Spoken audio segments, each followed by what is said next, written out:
이제 곧 열대야가 본격적으로 시작되겠죠. 그런데요, 이 더위도 잠시 후면 또 지나갑니다. 그리고 또 울긋불긋 단풍이 지지기 시작할 거예요. 이렇게 우리나라에는 계절에 따라서, 시간에 따라서 여러 가지 절기가 있죠. 새해가 시작되는 음력 1월 1일을 설날이라고 하죠. 그리고 15일이 지난 음력 1월 15일을 정월 대보름이라고 해서 부름을 깨무는 날이죠. 또 동지로부터 105일 되면 찬밥 먹는 한식이 되고요. 창포에 머리 감는 음력 5월 5일, 단오와 또 견우와 직녀가 만난다는 음력 7월 7일, 7월 7석도 있습니다. 그리고 음력 8월 15일은 풍년을 기원하는 추석이죠. 우리 민족은 이런 여러 절기 중에서 설과 추석을 가장 큰 명절로 지킵니다. 이스라엘 민족도 여러 가지 절기가 있어요. 그런데 그 중에 가장 큰 절기가 세 가지가 있습니다. 유월절과 수장절, 그리고 맥추절. 이렇게 3대 절기가 있어요. 그런데 이 절기는 이스라엘 백성들이 만들어 놓은 것이 아닙니다. 음력을 따져서 뭐 손가락질 해갖고 무슨 이렇게 절기를 만든 게 아니에요. 이 절기는 하나님께서 지키라고 제정해 주신 절기입니다. 그래서 14절 말씀에 보면 성경은 이렇게 말씀했어요. 너는 매년 3번 내게 절기를 지킬지니라. 자, 시험 한번 볼까요? 유대인의 3대 절기가 뭐라고요? 성경에 나온 3대 절기가 유월절, 수장절, 맥추절. 예, 맞습니다. 100점이네요. 자, 유월절은 무교절이라고도 해요. 자, 유월절을 한문으로 쓰면 너물유, 너물월, 넘어간다. 이게 유월절이에요. 이걸 또 다른 말로 얘기하면 다른 이름도 있는데 무교절이라고도 해요. 이 유월절에는 누룩을 넣지 않는 빵을 먹어요. 그래서 없을무, 누룩 교자를 써서 무교절이다 이렇게 말하기도 합니다. 자, 이 유월절은 뭐냐면 하나님께서 애굽에 종살이하던 이스라엘 백성들을 구원하시기 위해서 모세를 보내서 10가지 재앙을 퍼부으시죠. 그 마지막 재앙, 10번째 재앙이 장자의 죽음이에요. 하나님께서 양을 잡아서 문인방과 문설주에 발라라. 그러면 죽음의 사자가 그 피를 보고 넘어갈 것이다.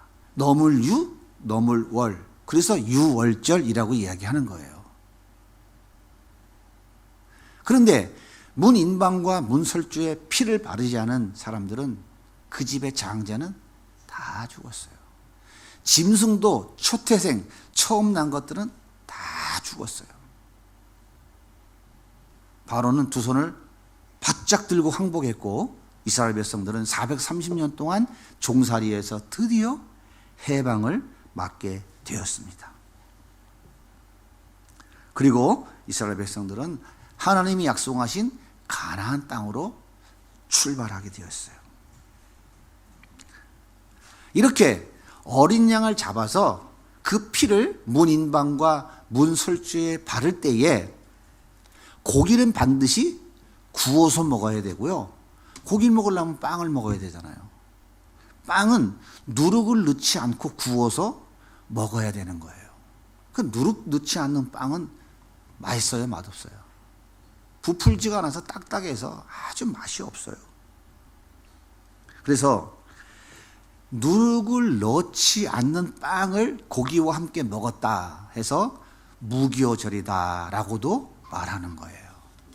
이제 유월절의 의미를 이해하셨죠? 자, 지금도 이스라엘 백성들은 유월절이 되면 누룩 없는 빵을 먹으면서 3,500년 전 우리 조상이 애굽에서 출애굽했던 그때를 기억하면서 그 종들을 구원해 주신 하나님의 은혜를 감사하며 제사 드리고 있어요. 지금도 하고 있습니다. 그러면 수장절, 다른 말로는 초막절이라고도 해요. 수장절은 한문으로 얘기하면 거둘 수, 저장할 장자를 써요. 초막절은 풀초자, 막자를 씁니다. 자, 수장절은 쉽게 얘기하면 추수감사절이에요. 1년 동안 농사한 것을 가을에 추수해서 창고에 보관하는 거예요. 수장절. 자, 이때에 이스라엘 백성들이 하는 게 있어요. 가을에 추수를 할 때, 추수를 하고 나면 반드시 하는 게 있어요. 뭘 하냐면 이스라엘 백성들은 광야에 나가서 초막을 짓고 살면서 출애굽한 후 40년 동안 우리 조상들이 광야에 살았던 삶을 기억하는 일을 해요. 이스라엘 백성들이 40년 동안 광야를 걸어가면서 가나안 땅에 갔잖아요. 거기서 그들은 텐트 치고 살았잖아요. 그때 하나님께서 낮에는 구름 기둥, 밤에는 불 기둥으로 인도해 주시고 만나와 메추라기를 먹여 주시고 반석에서 물을 나게 해주셨던 그 삶을 기억하는 거예요. 잃어버리지 않는 거예요. 그래서 지금도 유대인들은 이 수장절이 되면, 추막절이 되면 온 가족이 모여서 텐트 메고 광야로 나갑니다. 이스라엘에 가보면 집 밖에 도로 건너가면 광야예요. 그냥 다 광야예요. 산비탈이고. 거기다가 텐트 치고 일주일 동안 무교병을 먹으면서 우리 조상들이 3,500년 전 애굽에서 출애굽해서 가나안 땅으로 갈 때 광야에서 이런 삶을 살았어. 그것을 잊지 않고 기억하는 거예요. 이게 바로 수장절이고 초막절입니다. 여러분들, 지금도 유대인들은 이거 하고 있어요. 놀랍지 않습니까? 하나님께서 유월절을 지키라고 말씀하신 것은 다른 게 아니에요. 내가 너희들을 애굽에서 종살이 할 때 구원해 줬잖아. 내가 어떻게 구원해 줬지? 하나님의 능력으로 구원해 줬지. 너 이걸 잊으면 되겠어? 안 되겠어? 안 되죠. 이거 잊지 말고 기억해라. 해서 하나님은 유월절을 지키라고 제정하시고 명령하신 거예요. 마찬가지입니다. 초막절을 지키려고 한 것이 뭐예요? 너희들 내가 광야 40년 동안 지키고 먹이고 입히고 모든 것 다 책임져 줬지. 그거 잃어버리면 되겠어? 그 하나님의 은혜를 잃어버리면 안 된다. 그래서 초막절을 지키라고 하신 거예요.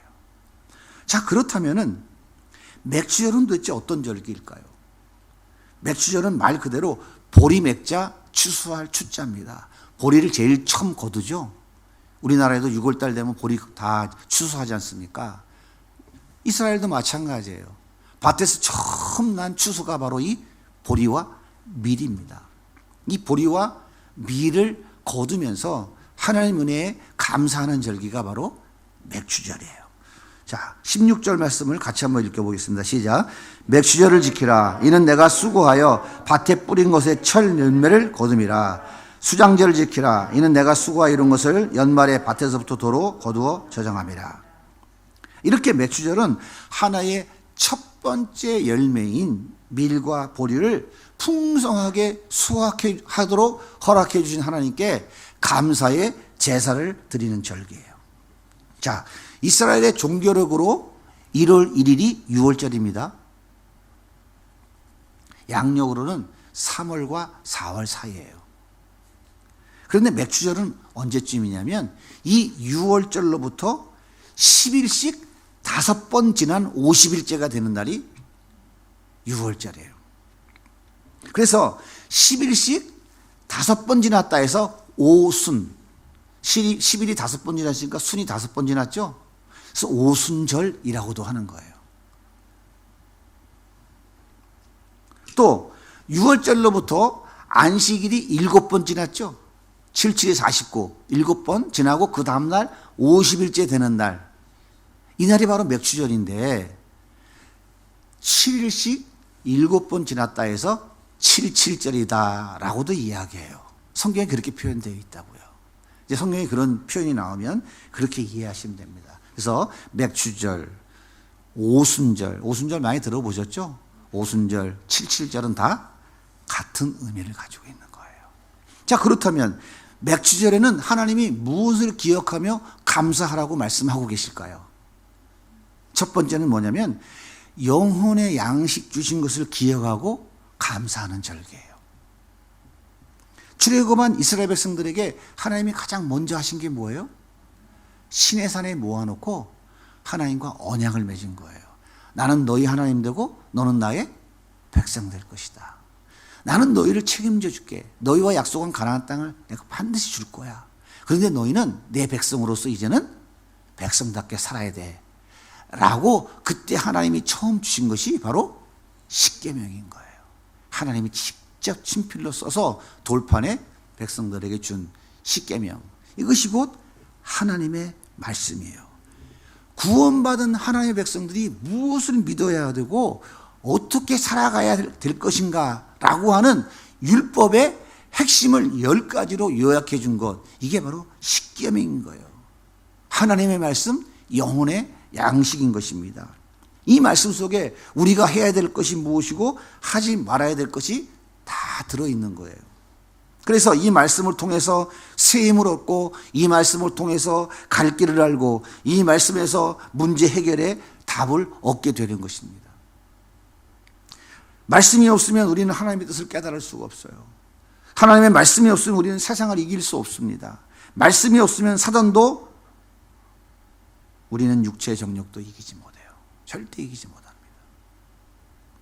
그래서 하나님께서 출애굽한 이스라엘 백성들에게 제일 먼저 주신 것이 하나님의 말씀, 즉 십계명인 거예요. 그래서 맥주절은요, 영혼의 양식인 하나님 말씀 주신 것을 기억하며 감사드리는 절기인 거예요. 자, 두 번째가 뭐냐면 육신의 양식 주신 것을 감사하는 거예요. 출애굽한 이스라엘 백성들이 광야 40년을 지나면서 하나님이 약속하신 땅 가나안 땅에 드디어 첫 발을 딱 내딛었어요. 그리고 그 가나안 땅에서 수확한 첫 곡식을 하나님께 추수한 후에 감사를 올립니다. 여호수아 5장 10절입니다. 또 이스라엘 자손들이 길갈에 진쳤고 그달 14일 저녁에는 여리고 평지에서 유월절을 지켰으며 유월절 이튿날에 그 땅의 소산물을 먹되 그날에 무교병과 볶은 곡식을 먹었더라. 또 그 땅의 소산물을 먹은 다음 날에 만나가 그쳤으니 이스라엘 사람들이 다시는 만나를 얻지 못하였고 그해 가나안 땅의 소출을 먹었더라. 광야 40년 동안 하나님께 불순종했던 출애굽 1세대들은 전염병에 죽고 땅이 갈라져 죽고 전쟁 나서 죽고 불태워져 죽고 뱀에 물려 죽고 아론과 모세도 다 죽었습니다. 그런데 하나님의 은혜로 살아남은 출애굽 2세대들이 드디어 가나안 땅에 들어가서 첫 번째 수확을 얻었어요. 얼마나 감사하겠습니까? 생각해 보세요. 이 사람들은 430년 동안 애굽의 노예로 살면서 자기 땅이 한 평이나 있었어요? 한 평도 없었어요. 남의 땅에서 죽도록 일해가지고 그들에게 희생하는 삶을 살았어요. 그런데 하나님께서 이렇게 노예로 살던 우리에게 하나님이 건져주셨어요. 구원시켜 주시고 가나안 땅을 선물로 주시고 그 땅에서 우리가 농사를 지어서 드디어 수확을 얻은 거예요. 남의 거 노예로 수확을 얻어준 것이 아니라 내가 내 땅에서 하나님 주신 땅에서 첫 수확을 얻은 거예요. 기쁘겠어요? 안 기쁘겠어요? 한번 생각해 보세요. 얼마나 기쁘겠어요? 추수한 곡식을 가슴에 한가득 안고 하나님 앞에서 동서남북으로 흔들면서 하나님께서 이 귀한 양식을 주셨습니다 라고 외치면서 정말 감사하며 감격해서 하나님께 예배드렸죠.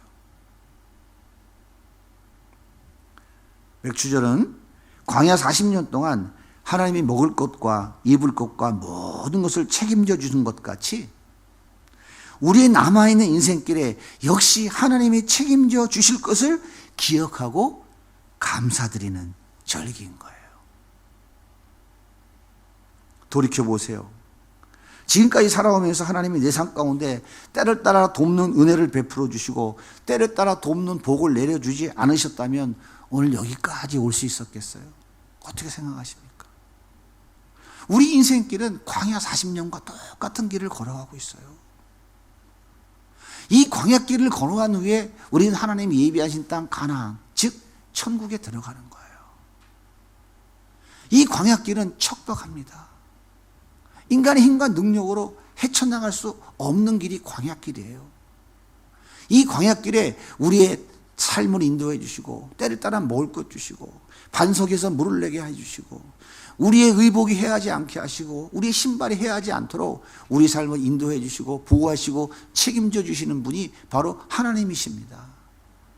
이 하나님의 은혜를 우리가 그래서 나를 정해서 감사하는 거예요. 물론 바울은 시작에 오면 이렇게 얘기하죠. 항상 기뻐하라, 범사에 감사하라. 이제 우리는 어떤 절기만 지키는 것이 아니고 우리의 삶 전체가 그저 하나님 은혜에 감사하는 삶이어야 돼요. 보세요. 내가 잘나고 똑똑하고 능력이 있어서 잘 먹고 잘 사는 건 아니지 않습니까? 하나님께서 우리의 삶에 이른 비와 늦은 비를 적절히 내려주시고 삶의 환경과 여건을 조성해 주셨기 때문에 사는 거예요. 한번 코로나 시대에 돌아보십시오. 야, 하나님이 이런 은혜를 예비해 주지 않으셨으면 지금 내가 어떻게 됐을까? 한번 돌이켜 생각해 보세요. 정말 하나님의 은혜가 기가 막힙니다. 하나님이 이 예배당을 미리 준비해 주지 않으셨으면 우리 어디서 예배 드릴 뻔했어요? 네? 참 진짜 생각할수록 감사해요. 우리 예배당 만들고 얼마 안 돼서 코로나가 터졌잖아요. 아, 이것도 하나님이 예배해 주신 거구나. 우리 인생길에 늘 동행하시며 때를 따라 돕는 은혜를 주시고 우리의 건강과 안전을 지켜주셔서 풍성한 삶을 누릴 수 있다고 하는 사실을 우리는 기억하고 하나님께 감사해야 돼요. 우리의 양식 주신 하나님께 감사하는 것, 이게 바로 맥주절에 기억하고 감사해야 될 것입니다. 그리고 한 가지가 더 있어요. 아주 중요한 겁니다. 성령 주심에 감사하는 절기가 맥주절이에요. 예수님은 십자가에 죽으시고 3일 만에 부활하셨어요. 그리고 40일 동안 제자들과 많은 사람에게 보이시고 승천하셨습니다. 그렇게 승천하신 후에 우리에게 처음으로 약속대로 보내주신 분이 성령님이에요. 제자들은 예수님이 말씀하신 대로 마가의 다락방에서 전혀 기도하기에 힘쓰고 있었어요. 그때 바로 그날 성령이 임했어요. 그날 우리는 성경에 보니까 무슨 날이라고요? 오순절이라고. 오순절이 언제라고요? 그게 바로 맥주절이라고요. 오순절이 맥주절이란 말이에요. 제자들은 성령 충만을 받았고 성령의 은사와 능력을 받았어요. 갈릴리 어부들, 별 볼 일 없는 인간들이요, 성령의 능력을 받고 한 번 설교할 때마다 3,000명, 5,000명이 회개하는 놀라운 역사가 일어났어요. 예루살렘 성도들은 핍박을 두려워하지 않고 예수님의 죽으심과 부활을 담대하게 전파했어요. 이 복음이 예루살렘과 사마리아와 유다와 사마리아를 넘어서서 언어와 문화의 장벽을 넘고 인종과 종교의 장벽을 넘어서 땅끝까지 퍼져나가게 됐어요. 우리도 그 복음을 받아들이고 오늘 이렇게 우리가 하나님 앞에 예배드리고 있는 것입니다. 예수님이 우리를 위해 십자가에 죽으시고 부활하셔서 하나님의 구원의 계획은 완성하셨어요. 그리고 우리에게 처음 약속대로 보내주신 분이 성령님이에요. 이 성령님을 언제 보내주셨다고요? 바로 맥주절에, 오순절에 보내주셨다고요. 그러므로 이 맥주절, 이 오순절에는 우리에게 성령 보내주신 하나님의 은혜를 기억하고 감사드려야 되는 절기인 거예요. 여러분, 만약 우리 하나님이 성령님을 보내주지 않으셨다면 여러분이 예수 믿을 수 있었을 것 같아요? 절대로 믿을 수 없어요. 여러분 보세요. 2000년 전에 내 죄를 대신 갚아주기 위해서 십자가에 죽으셨다는 그 예수 여러분 봤습니까? 어떻게 믿어요? 보고도 믿지 못하는 것이 범죄한 인간이에요. 손에 쥐고 있으면서도 잃어버릴까봐 노심초사 걱정하는 게 인간이라고요. 머리맡에 한 1,000만 원만 비계 매트 있어봐요. 그날 밤 잠도 잘 안 와요. 문 꽁꽁 잠갔는데 혹시나 누가 와서 훔쳐갈까봐. 이게 인간인 거예요. 그런데 2000년 전에 내 대신 내 집값을 갚아주기 위해 십자가에 죽으셨다는 그 예수 본 적도 없는데 그게 어떻게 믿어지냐고요. 그렇게 믿어지게 해주시는 분이 바로 성령님이신 거예요. 그 성령님이 우리에게 성령님을 보내주지 않으셨다면, 여러분 안에 성령님이 오시지 않았다면 여러분 중에서 여기서 예배드릴 사람 아무도 없어요. 예수님이 날 위해 십자가에 죽으셨다는 사실을 절대 고백조차 할 수 없단 말이에요. 얼마나 감사한 거예요. 고린도전서 12장 3절입니다. 같이 읽겠습니다. 시작. 그러므로 내가 너에게 알리노니 하나님의 영으로 말하는 자는 또 성령으로 아니고는 누구든지 예수를 나의 주님입니다 라고 고백할 수 없다 이 말이에요. 여러분이 예수님이 나의 주인이십니다, 하나님이 나의 아버지이십니다 라고 고백하는 것은 누가 하는 거라고요? 여러분 안에 들어와 계신 성령께서 하게 하시는 거다 이 말이에요. 이 귀한 성령님을 언제 보내주셨다고요? 오순절 맥주절에 보내주셨다 이 말이에요. 이것을 기억하고 감사해야 된다 하는 것입니다. 요한복음 14장 26절 같이 또 읽어보겠습니다. 시작.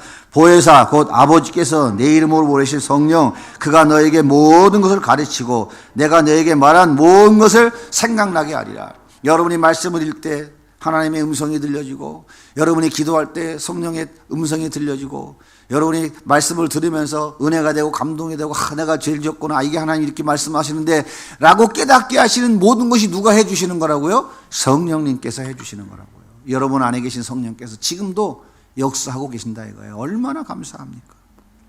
성령님을 안 보내주셨으면 우리는 절대로 하나님 말씀을 이해하지 못해요. 믿을 수도 없어요. 정말 귀하고 감사한 일입니다.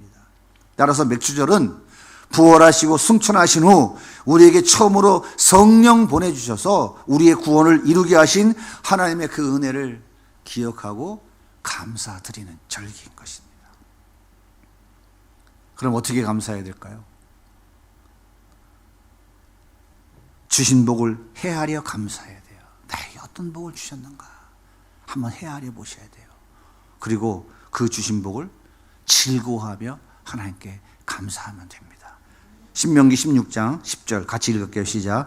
내 하나님 여호와 앞에 77절을 지키되 내 하나님 여호와께서 내게 복을 주신 대로 내 힘을 헤아려 자원하는 예물을 드리고 너와 내 자녀와 노비와 내 성중에 있는 레위인과 및 너희 중에 있는 객과 고아와 과부가 함께 내 하나님 여호와께서 자기 이름을 두시려고 택하신 곳에서 내 하나님 여호와 앞에서 즐거워할지니라. 즐거워하세요. 얼마나 감사하고 기쁜 일입니까? 하나님께서 나에게 주신 것이 무엇인지 여러분 한번 헤아려 보십시오. 나는 뭐 하나님께 받은 복이 없어. 나는 뭐 즐거워할 게 별로 없어. 라고 생각되십니까? 여러분 안에 성령께서 오셔서 그 예수가 믿어지게 하시고 천국이 여러분 것이라고 하는 확신 주신 것만 가지고도 이건희 삼성 회장보다 더 큰 복 받은 거예요. 그렇게 믿으십니까? 그래도 돈이 좀 있어야지. 그렇게 돈 많이 있으면 뭐예요? 죽어서 하나님께 가지 못하면 그게 무슨 의미가 있어요? 인생 7, 80년 살다 끝나는 거고 우리 영혼은 영원히 하나님 나라에 거하는 거라고요. 이게 진정한 복을 받은 것을 우리는 헤아릴 수 있어야 돼요. 저는 말씀 준비하면서 천국 가신 임혜자 권사님이 생각났어요. 자주 생각나요. 요즘 왜 이렇게 더 자주 생각나는지 모르겠어요. 권사님은 대장암 4기로 수술받고 이미 간에 전이가 돼서 이제 얼마 남지 않았습니다 하는 판정 받으셨어요. 집에 들어와 권사님이 하나님 앞에 무릎을 꿇고 살아온 나를 곰곰이 돌아보니 하나님 앞에 그렇게 부끄럽더래요. 너무 죄송하고 고개를 못 들겠더래요. 그래서 하나님 앞에 회개하는데 이런 마음이 들더래요. 내가 항암 치료받고 조금 더 사느니 맑은 정신 가지고 개척교회 가가지고 자리라도 하나 채우고 열심히 기도하다가 하나님 부르시면 가야 되겠다 하는 그런 마음을 주셨대요. 그때 우리 교회가 막 개척한 지 얼마 안 됐잖아요. 그래서 권사님이 찾아오신 거예요. 한편으로는 감사하기도 하고 한편으로는 마음의 부담도 되더라고요.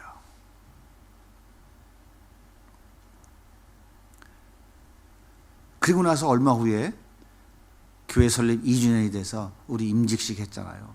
그때 제가 권사님께 부탁을 드렸어요. 권사님, 격려사 좀 한번 해주세요. 아유, 목사님, 제가 무슨 격려사를요. 아니요. 권사님, 짤막하게 하나님께서 주시는 감동대로 간증이다 생각하고 얘기해 주세요. 했더니 알았다고 권사님이 또 나오셔서 이렇게 얘기했어요. 여러분 기억나는지 모르겠어요.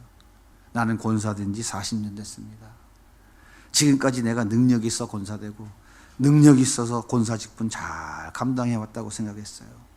그런데 이것이 얼마나 어리석은 자기 교만이고 얼마나 큰 착각인지 이제야 깨달았습니다. 오늘 하나님께 권사 직분을 받아 취임하는 두 분 권사님께 당부드립니다. 하나님이 주신 은혜로 겸손하게 교회를 섬기시기 바랍니다. 여러분은 절대로 나 같은 권사 되지 마세요. 이 말이 너무 귀에 생생해요. 지금도 나 같은 권사 되지 마세요. 죽음이 시시각각 다가오지만 그 죽음 앞에 실망하지 않고 낙심하지 않고 오히려 흔들리지 않고 당당한 믿음으로 그 주님을 바라보고 있는 그 모습을 볼 때 저는 너무너무 감사했어요. 야, 하나님이 이 복을 나에게 주시는구나. 여러분, 이것이 하나님의 은혜를 헤아리는 자의 그 진정한 감사가 아니겠어요? 저는 이 귀한 권사님을 저에게 보내주신 것이 너무 큰 감사의 조건이었어요. 사랑하는 여러분, 우리는 하나님이 영혼의 양식인 이 말씀 주셨기 때문에 그 말씀을 통해서 강하고 담대한 믿음을 갖게 되었습니다. 우리는 하나님이 육신의 필요를 채워주셨기에 오늘까지 이르게 된 거예요. 그리고 성령 보내주셨기 때문에 죽음 앞에서도 당당하게 나는 내가 갈 곳을 알고 있습니다. 얼마나 멋있어요. 이 권사님, 나는 죽음 앞에서 시시각각 죽음이 다가오는데 나는 내가 갈 곳이 어딘지 알고 있습니다. 누가 한 거예요? 성령님께서 내 안에 계셔서 그 믿음으로 강하게 고백하게 하고 마지막 임종을 거두는 순간까지 그분의 믿음이 단 한치도 흔들리지 않고 천국 가시는 것을 제 눈으로 다 봤어요. 왜 하나님이 개척 초기에 이 권사님을 보내주셨을까? 저는 시간이 갈수록 새록새록 새로운 은혜를 깨닫고 있어요. 맥주절은 생명의 말씀 주신 하나님의 은혜를 기억하고 감사하는 절기입니다. 여러분, 하나님 우리에게 말씀 주신 거 감사하시나요? 너무 그냥 하도 그냥 그렇게 그런 줄 알고 와서 잊어버리셨나요? 하나님 우리에게 말씀 주신 것, 영혼의 말씀 주신 것, 우리가 정말 감사해야 될 조건이에요. 그리고 우리의 인생을 여기까지 책임져 주신 그 은혜, 정말 기뻐하고 감사해야 되는 절기예요. 그리고 진리를 깨달아 알게 해주시고 내 삶의 갈 길을 알게 해주시고 하나님 나라에 들어갈 만한 사람으로 나를 지어져가는 일에 변호사가 되어주고 조력대가 되어주시는 성령님 보내주신 것, 이 놀라운 은혜를 기억하며 감사해야 돼요. 이게 맥주절의 감사예요. 사랑하는 성도 여러분, 좌우를 둘러보세요. 감사의 조건이 얼마나 많은지 몰라요. 통장의 잔고가 늘어나고 질병이 고침받고 나의 필요가 채워지는 것만 감사의 조건이 아니에요. 그거는 예수 믿지 않는 사람들도 다 감사할 수 있는 거예요. 우리는 그런 감사의 차원을 벗어나야 돼요. 우리가 정말 진정으로 감사해야 될 것이 무엇인지를 늘 알고 그 감사의 조건을 허락해 주신 하나님의 은혜에 기쁨으로 즐거워하며 살아갈 수 있어야 돼요. 이 코로나 전국을 하나님이 허락해 주신 것, 이거 원망입니까? 감사합니까? 전 코로나를 허락해 주신 하나님께 참 감사해요. 코로나 때문에 하나님 주신 은혜가 너무나 귀하고 큰 것이 많아요. 하나님은 모든 것을 합력해서 선을 이루시는 분이지 우리에게 잔 요만큼도 악을 행하시는 분이 아니시라고요. 자기 아들 독생자를 십자가에 내어주고 우리를 자녀 삼아주셨는데 왜 우리를 고랑탕으로 몰고 가십니까? 그분이 절대 그런 분이 아니에요. 우리 삶에 구석구석 함께 해주시고 동행해 주신 하나님의 흔적이 모두 감사의 조건들이에요. 죽음을 넘어서는 당당한 믿음의 사람으로 세워주신 것이 진정한 감사의 조건입니다. 영원한 천국을 소망하며 십자가의 길을 기쁨으로 걸어가는 것이 진정한 감사의 조건이에요. 그 받은 복을 헤아려보고 우리의 마음과 중심을 드리고 또 정성을 다한 우리의 물질을 들여서 감사하는 것이 우리가 해야 될 감사의 자세인 것입니다. 진정한 감사는 하나님의 은혜를 기억하는 데서부터 시작된다 하는 것을 늘 잊지 마시고 늘 감사의 삶을 살아가는 우리 모든 성도님들이 다 되시기를 주님의 이름으로 간절히 소원합니다.